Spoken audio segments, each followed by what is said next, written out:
नमस्कार, पॉलिटिकल पंचायत देख रहे हैं आप। आपके साथ मैं हूं हिंगलाज दान। हरियाणा में अगर इस बार के चुनाव में कांग्रेस की सरकार बनती है तो फिर हरियाणा का अगला मुख्यमंत्री कौन होगा?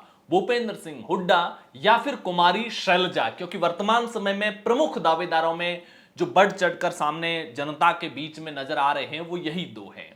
हरियाणा के सियासी इतिहास की अगर बात करेंगे तो पंजाब से अलग होकर जब हरियाणा 1966 में बना, उसके बाद ज्यादातर समय जाट सीएम रहे। 33 साल तक जाट और 24 साल तक गैर जाट सीएम रहे, जिसमें 9.5 साल मनोहर लाल खट्टर के भी शामिल हैं।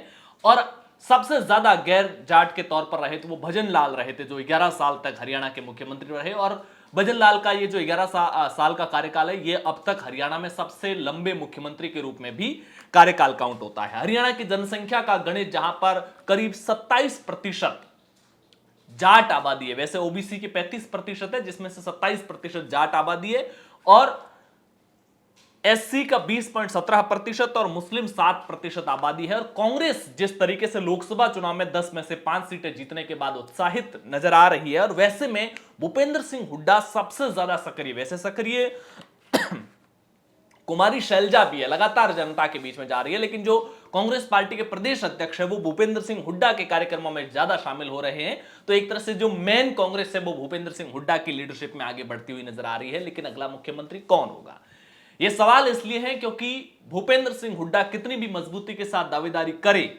लेकिन किस्सा 2005 का भी याद होना चाहिए, जब आलाकमान भूपेंद्र हुड्डा को मुख्यमंत्री बनाना चाहता था और भजन लाल जो कि खुद फिर से मुख्यमंत्री बनना चाहते थे, और उन्होंने जब दबाव डाला कि क्योंकि भूपेंद्र हुड्डा भी अक्सर यही करेंगे कि अगर आलाकमान किसी और चेहरे को मुख्यमंत्री बनाते हैं तो फिर भूपेंद्र हुड्डा कहेंगे कि विधायकों की राय ले ली जाए, ज्यादा विधायक जिसके पक्ष में है उनको मुख्यमंत्री बनाया जाए। 2005 में भी ऐसा ही हुआ था। भजन लाल ने कहा था हुड्डा के खिलाफ, भजन लाल ने कहा है कि मुख्य विधायकों से राय ले ली जाए किसके पक्ष में ज्यादा विधायक है, और कहा जाता है कि उस समय ज्यादातर विधायक वोट तो भूपेंद्र हुड्डा के पक्ष में ज्यादा रहे, तभी वो सीएम बने, लेकिन ज्यादातर विधायकों को ऊपर से मैनेज किया गया था। आलाकमान का संकेत मिल चुका था कि आपको भजन लाल के पक्ष में नहीं रहना है, आपको भूपेंद्र हुड्डा के पक्ष में रहना है। तो ये चुनाव परिणामों के बाद में अगर सरकार कांग्रेस की बनती है तो स्पष्ट होगा कि आलाकमान अपनी चॉइस से किसी को मुख्यमंत्री बनाता है। यह बात इसलिए और ज्यादा महत्वपूर्ण है क्योंकि लोकसभा चुनाव के परिणामों के बाद में राहुल गांधी ने दिल्ली में कई राज्यों की संगठनात्मक बैठकें ली, और उसमें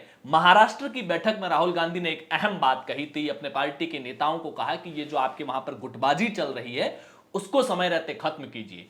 फिर सीनियर नेताओं को कहा कि क्लियर इंस्ट्रक्शन दे दीजिए, निर्देश दीजिए, अगर गुटबाजी खत्म होती है तो ठीक है, नहीं तो 2-4 की बलि लीजिए और उनको दीवार पर लटका लीजिए, बाकी वाले अपने आप लाइन पर आ जाएंगे। ये राहुल गांधी का अग्रेसिव मोड था। और उसके बाद में हरियाणा की जब बैठक हुई तो हरियाणा के नेता राहुल गांधी के इस बयान को लेकर के पहले से ही अलर्ट हो चुके थे कि राहुल गांधी कितना स्ट्रिक्ट हो चुके हैं। और उसके बाद में हरियाणा की बैठक में राहुल गांधी ने यह भी कहा कि इस बार टिकट किसी भी प्रदेश स्तर के एक नेता की मर्जी से नहीं बंटेंगे।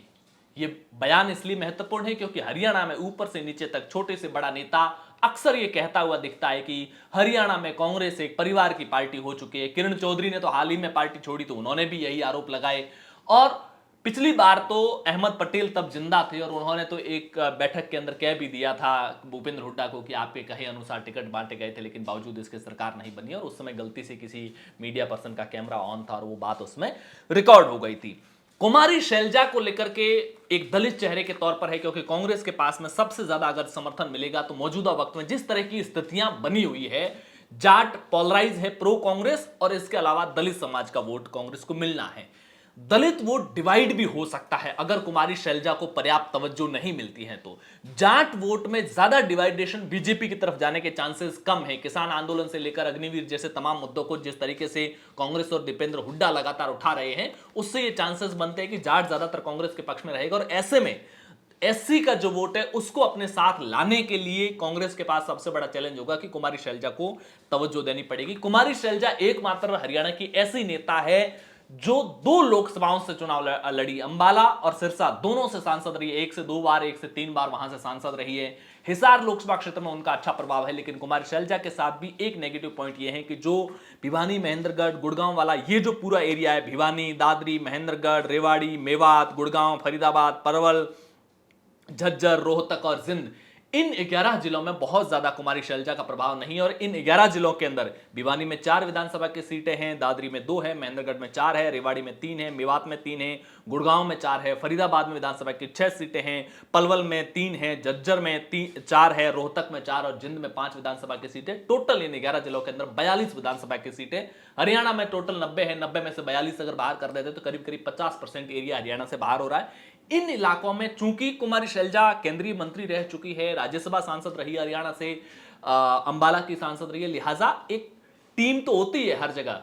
कुछ लोग तो हर विधानसभा क्षेत्र में अपने होते हैं, लेकिन बहुत स्ट्रांग टीम नहीं है, बहुत बड़ी पब्लिक के बीच में कुमारी शैलजा की पहचान नहीं है। ये उनके खिलाफ जा रहा है। पहले वो अंबाला से सांसद रही है, सिरसा से इस बार चुनाव लड़ी थी, उन्होंने बड़े मार्जिन से 2,68,497 वोटों से अशोक तंवर जो पहले कांग्रेस के प्रदेश अध्यक्ष थे और बीजेपी में जाकर के टिकट लेकर के आए, उनको चुनाव हराया था।